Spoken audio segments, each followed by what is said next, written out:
Hey, let's talk about dimensional analysis. I like to use a shopping analogy or proportional reasoning to think this through.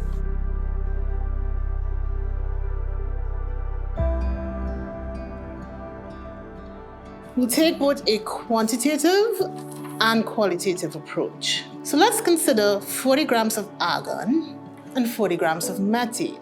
Which of these gases has the most particles? Argon is a colorless, odorless inert gas, often used in the food industry to package food and preserve freshness. Think about your bag of potato chips. It has a molar mass of 40 grams per mole. Methane, on the other hand, is a naturally occurring greenhouse gas that contributes to climate warming. It has a molar mass of 16 grams per mole.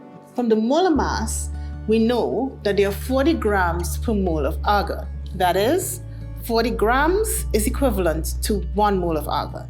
Mathematically, we write 40 grams of argon multiplied by 1 mole of argon over 40 grams is equal to 1 mole argon. Here, the grams of argon cancel out in the top and the bottom.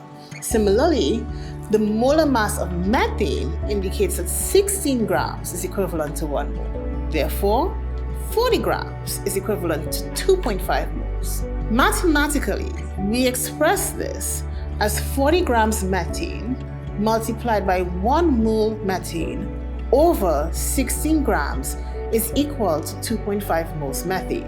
Again, here the grams of methane will cancel out. Let's think about this. If it cost me $16 to purchase a pair of earrings, I can only buy 2.5 pairs. But I like switching up my pairings. Avogadro's number tells us that there are 6.022 by 10 to the 23 particles per mole of any substance. We can use this to convert the moles of each gas to the number of particles.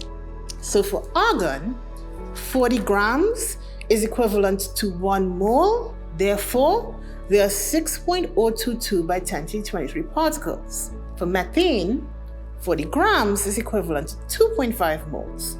Therefore, there are 2.5 times 6.022 by 10 to the 23 particles, or 1.5 by 10 to the 24 particles. But wait, the ratio of the moles is equal to the ratio of the particles. We don't need to convert to particles.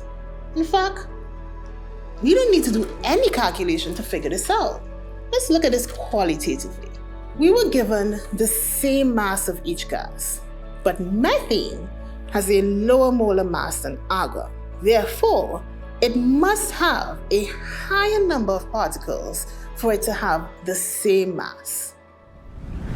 Calculations make sense. So, now you know.